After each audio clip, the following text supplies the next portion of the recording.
Ah, nilan eh. Magandang ano, ka? Magandang umaga mga kaibigan. Nandito ako ngayon sa aking ginagawa na egg sandwich. Ayan. At ito ay para sa ating mga kababayan. Sana po ay magustuhan nyo ito. Ito, ganito paggawa ng mga egg sandwich. Ayan. Marami po ito. Mga almost 300 sandwich. Yan ginagawa po araw-araw.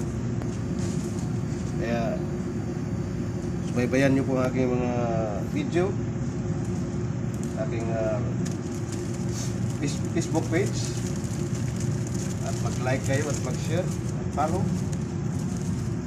para mag-comment kayo kung anong mga ingredients ito ay bigyan ko kayo ng mga idea. Ito po ay napakasarap na sandwich. Yan. Kaya sana po ay tangkilikin ninyo ito. At marami pa po yung mga idea na makukuha galing sa akin. Yan. Ganyan po ang pag-wrap natin sa sandwich. Yan. Ganyan. Yan. Yan. Tuturuan ko kayo kung paano mag-wrap ng mga sandwich. Yan. O yan. Napakaganda niya, no? O yan ang ginagawa ko araw-araw.